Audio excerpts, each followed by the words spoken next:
Praise the Lord. Hallelujah.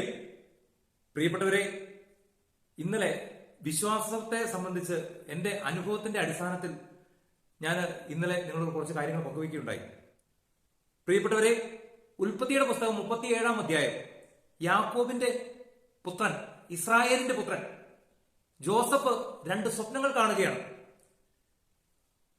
തന്റെ കറ്റയെ സഹോദരങ്ങളുടെ കറ്റകൾ താണു വണങ്ങുന്നു.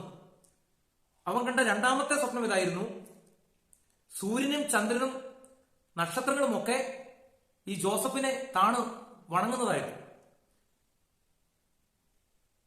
പ്രിയപ്പെട്ടവരെ, അവന്റെ കുടുംബത്തിൽ, അവന്റെ സഹോദരങ്ങളുടെ മുമ്പിൽ, അവന്റെ അപ്പന്റെ മുമ്പിൽ അത് ആ സ്വപ്നത്തെക്കുറിച്ച് പങ്കുവെച്ചപ്പോൾ ആ സ്വപ്നത്തിലെത്താനായിട്ട്, ആ സ്വപ്നത്തിൽ എത്തിച്ചേരാൻ ജോസഫ് അതിനുശേഷം പിന്നെ അനുഭവിച്ച കഷ്ടതകൾ, വേദനകൾ, പീഡകൾ, അത് നമുക്ക് ചുമ്മാ ഒരു വാക്കുകൊണ്ട് വർണ്ണിക്കാൻ പറ്റുന്നതല്ല.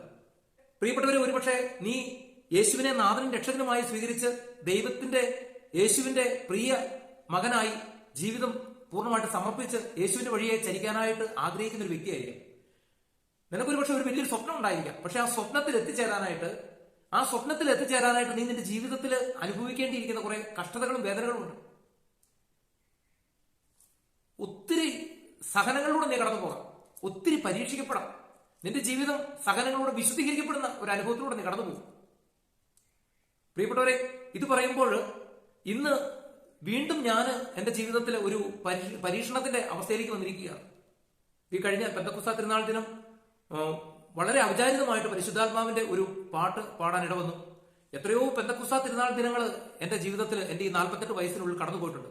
പലപ്പോഴും, പ്രത്യേകിച്ച് നവീകരണത്തിൽ വന്നതിന് ശേഷമുള്ള ഓരോ പെന്തക്കോസ്താ തിരുനാൾ ദിനത്തിലും ഞാൻ പരിശുദ്ധാത്മാവിനോട് പ്രാർത്ഥിച്ചിട്ടുണ്ട്, പരിശുദ്ധാത്മാവ് എനിക്കൊരു പുതിയൊരു അഭിഷേകം തരണം, ഒരു പുതിയൊരു കൃപ തരണം.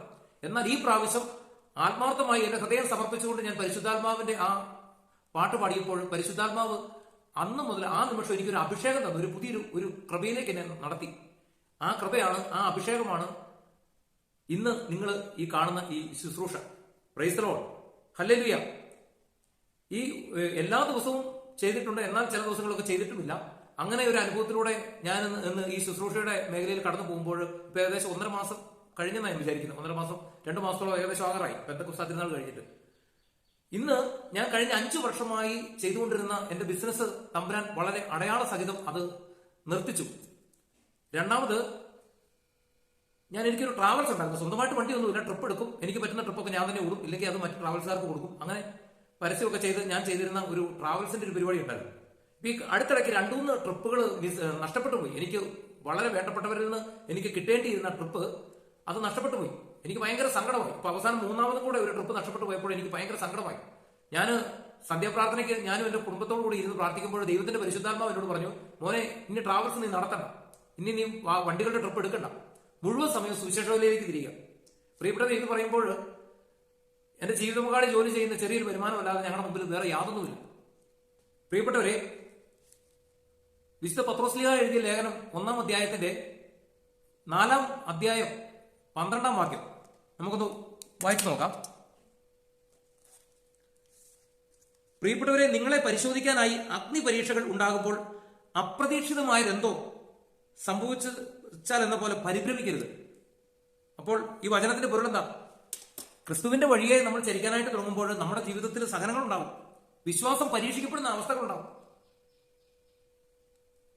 വിശ്വാസം ഉണ്ടെങ്കിൽ മാത്രമേ നമുക്ക് നമ്മുടെ ജീവിതത്തിൽ നമ്മൾ വിശ്വസിക്കുന്ന, അല്ലെങ്കിൽ നമ്മൾ ആരാധിക്കുന്ന, നമ്മൾ കാണുന്ന ആ ദൈവത്തെ നമുക്ക് അനുഭവിച്ചറിയാൻ സാധിക്കുകയുള്ളൂ.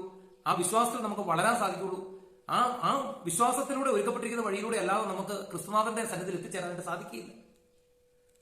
ജീവിതത്തിൽ നിരവധി പ്രശ്നങ്ങളും പ്രതിസന്ധികളും എല്ലാം നഷ്ടപ്പെടുന്ന, വെറും 0 ആയി പോകുന്ന അവസ്ഥകളുണ്ടാവും. നീ ക്രിസ്തുവിന് വേണ്ടിയിട്ടാണ് നിന്റെ ജീവിതം സമർപ്പിച്ചിരിക്കുന്നതിൽ. ഇതത്ര നിസ്സാര ഒരു ജീവിതമല്ല ക്രിസ്തീയ ജീവിതം. പ്രിയപ്പെട്ടവരെ, വീണ്ടും വിശുദ്ധ പൗലോസ്ലീഹ എഫെസോസുകാർക്ക് എഴുതിയ ലേഖനം 6-ാം അധ്യായത്തിന്റെ 14-15 വാക്യങ്ങളിൽ വീണ്ടും ഇങ്ങനെ പറയുകയാണ്: അതിനാൽ സത്യം കൊണ്ട് അരമുറുക്കി നീതിയുടെ കവചം ധരിച്ച് നിങ്ങൾ ഉറച്ചു നിൽക്കുവിൻ, സമാധാനത്തിന്റെ സുവിശേഷത്തിനുള്ള ഒരുക്കമാകുന്ന പാദരക്ഷകൾ ധരിക്കുവിൻ, സർവോപരി ദുഷ്ടന്റെ ജ്വലിക്കുന്ന കൂരമ്പുകളെ കെടുത്തുന്നതിന് നിങ്ങളെ ശക്തരാക്കുന്ന വിശ്വാസത്തിന്റെ പരിചയം എടുക്കുവിൻ, രക്ഷയുടെ പടത്തൊപ്പി അണിയുകയും ദൈവവചനമാകുന്ന ആത്മാവിന്റെ വാൾ എടുക്കുകയും ചെയ്യുവിൻ. Praise the Lord. ഹല്ലേലൂയ. അപ്പോൾ നമ്മൾ തിരിച്ചറിയേണ്ട മറ്റൊരു പരമാർത്ഥം എന്താണെന്നറിയാവോ? ഈ വിശ്വാസത്തിന്റെ പരിചയം നമ്മൾ അണിയുമ്പോൾ, രക്ഷയുടെ പടത്തൊപ്പി നമ്മൾ അണിയുമ്പോൾ, ദുഷ്ടനെ എതിർക്കുന്ന വാള്, ദൈവവചനമാകുന്ന വാള് നമ്മൾ എടുക്കുമ്പോൾ നമ്മുടെ യുദ്ധം അത് സാത്താന് എതിരായിട്ടാ. ഇപ്പോൾ ഞാൻ ഓർക്കുക, എനിക്കിപ്പോ ഈ മെസ്സേജ് കിട്ടി. ഇപ്പൊ നിലവില് ബിസിനസ് നിന്നു, ട്രാവൽസ് നിന്നു. ഇനിയിപ്പം ഞാൻ ഓർക്കുക, ഞാൻ ഏറ്റെടുത്തിരിക്കുന്ന ഒരു കുറച്ച് ദിവസത്തെ ഒരു ട്രിപ്പ് ഉണ്ടായിരുന്നു. അതുപോലും നഷ്ടപ്പെടുന്ന ഒരു അവസ്ഥയിലേക്ക് കാര്യങ്ങൾ വന്നിരിക്കുക. അപ്പോൾ നമ്മളെ തകർക്കാനായിട്ട് അവൻ നിരന്തരം ശ്രമിക്കും. നിരന്തരം അവൻ നമുക്കെതിരെ എന്തെല്ലാം ഉപദ്രവങ്ങൾ ചെയ്യാവോ അതെല്ലാം ചെയ്യും. പക്ഷെ അവിടെ നമ്മൾ തളർന്നു പോകരുത്. തളർന്നു പോകാതിരിക്കണമെങ്കിൽ നമ്മുടെ ഉള്ളിൽ ആഴമായ വിശ്വാസം വേണം. തമ്പുരാൻ നമ്മളെ കൈപിടിയല്ല. ലാസ്റ്റ് മൂമെന്റിൽ അവിടുന്ന് നമ്മളെ കൈപിടിച്ച് ഉയർത്തും, നമ്മളെ താങ്ങും, നമ്മളെ കൈപിടിച്ച് കര കയറ്റും എന്നുള്ള ആ ഉറച്ച വിശ്വാസം ഉണ്ടെങ്കിൽ മാത്രമേ നമുക്ക് ഈ ക്രിസ്തുവിൽ നമുക്ക് നിലനിൽക്കാൻ സാധിക്കുകയുള്ളൂ. പറഞ്ഞു മനസ്സിലായോ?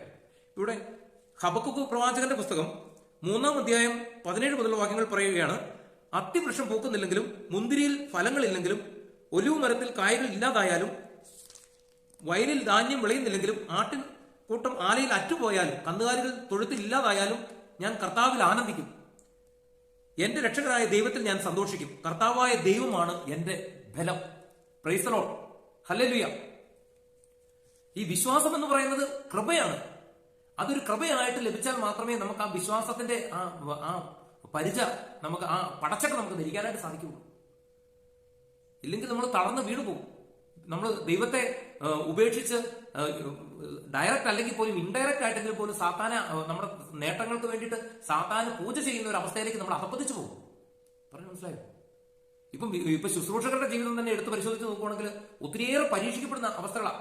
മുമ്പിൽ പട്ടിണി, ദാരിദ്ര്യവും മാത്രം, ഒന്നും പ്രത്യക്ഷമായിട്ട് കാണാൻ പറ്റാത്ത അവസ്ഥ. എന്നാൽ യഥാർത്ഥ ആഴമായ വിശ്വാസമുള്ളൊരു ശുശ്രൂഷകനാണ് നീയെങ്കിൽ നിനക്ക് ഒരു നേരം പോലും പട്ടിണി കിടക്കുന്ന അവസ്ഥ വരികയില്ല.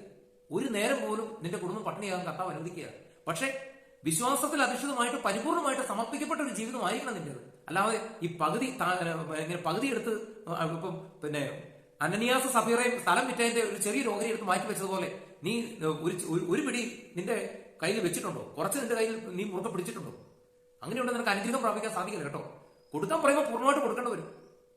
വെറും വട്ടപ്പൂജ്യമായിട്ട് നീ വെറും ഒന്നുമില്ലാത്തവനായിട്ട് തീരുന്ന അവസ്ഥയിൽ മാത്രമേ ദൈവം നിന്റെ ജീവിതത്തിലേക്ക് അനുഗ്രഹങ്ങൾ ചൊരിയാനായിട്ട്, കൃപകൾ ചൊരിയാനായിട്ട് തുടങ്ങുകയുള്ളൂ. ഇനിയിപ്പോ ഈ ദിവസങ്ങളിലൊക്കെ ഒത്തിരിയേറെ ആളുകൾ വിളിക്കുന്നുണ്ട്. ചിലർക്കൊക്കെ തമ്പുരാൻ വ്യക്തമായ മെസ്സേജുകൾ കൊടുക്കുന്നുണ്ട്. പക്ഷെ അവർക്ക് അത് വിശ്വസിക്കാൻ സാധിക്കായക മൂലം അവരുടെ ജീവിതത്തിൽ ആ സഹനങ്ങൾ പിന്നെയും തുടരുന്നതായിട്ടാണ് എനിക്ക് മനസ്സിലാക്കാൻ സാധിച്ചിരിക്കുന്നത്.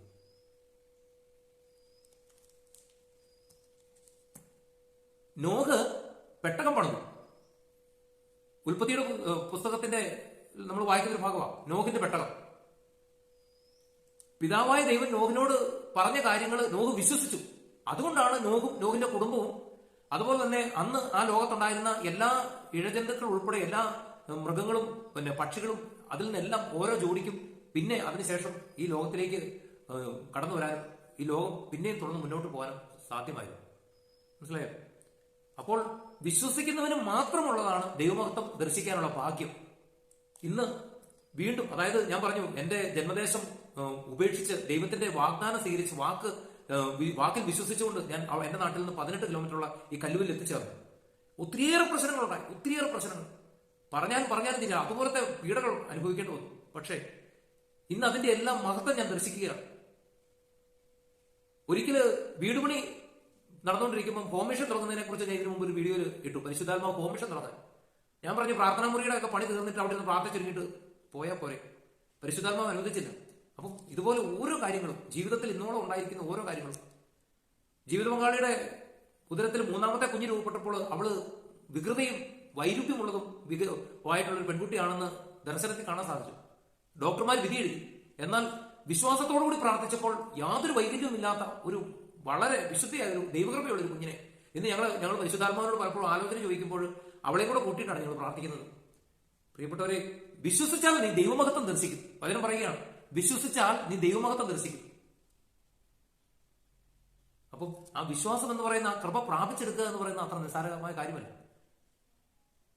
കണ്ണടച്ചിട്ടുള്ളൊരു ചാട്ടമാണ് വിശ്വാസം. കണ്ണടച്ചിട്ടുള്ള ഒരു അഗാധമായ ഒരു കൊക്കയിലേക്കുള്ള ചാട്ടം. എന്റെ ദൈവം എന്നെ കയ്യിൽ താങ്ങും എന്നുള്ള ആ ഒരു ബോധ്യം. ഓക്കെ, ഇനി വീഡിയോ കാണാൻ ഇടവരുന്ന എല്ലാ പ്രിയപ്പെട്ട മക്കളെയും ദൈവകൃപയിൽ വന്നിട്ട് വിശ്വാസത്തിന്റെ ആ തകർച്ച മൂലം വീണുപോയ, ശുശ്രൂഷ ജീവിതത്തിൽ വന്നിട്ട് വിശ്വാസത്തിന്റെ തകർച്ച മൂലം വീണുപോയ എല്ലാ പ്രിയപ്പെട്ട മക്കളെയും പുനതമ്പുരാന്റെ കരങ്ങളിലേക്ക് കൊടുക്കുന്നു. പ്രിയപ്പെട്ടവരെ, നമ്മൾ പൂർവികരായിട്ട് പറഞ്ഞു കേട്ടിരിക്കുന്ന ഒരു വാക്കുണ്ട്, താൻ പാതി ദൈവം പാതി. തമ്പുരാന്റെ വിശ്വാസത്തിന്റെ കാര്യത്തിൽ താൻ പാതി ദൈവം പാതി ഒന്നുമില്ല കേട്ടോ. താൻ പാതി ദൈവം പാതി ഒന്നുമില്ല, മുഴുവൻ ദൈവം തന്നെയാണ്, മുഴുവൻ ദൈവം തന്നെയാണ്. ഓക്കെ, നിങ്ങൾക്ക് ഈ വീഡിയോ നിങ്ങൾക്ക് അനുഭവമാകുന്നു എന്ന് നിങ്ങൾക്ക് തോന്നുന്നുണ്ടെങ്കിൽ ഇത് നിങ്ങളുടെ പ്രിയപ്പെട്ടവരിലേക്ക് ഒന്ന് ഇതിന്റെ ലിങ്ക് ഒന്ന് ഷെയർ ചെയ്യാൻ, ഇതൊന്ന് ഷെയർ ചെയ്യാനായിട്ട് നിങ്ങൾ മടിക്കരുത്. എല്ലാ പ്രിയപ്പെട്ട മക്കളെയും ഈശോ സമൃദ്ധമായിട്ട് അനുഗ്രഹിക്കട്ടെ. ഈശോ മിശിഹായിക്ക് സ്തുതിയായിരിക്കട്ടെ.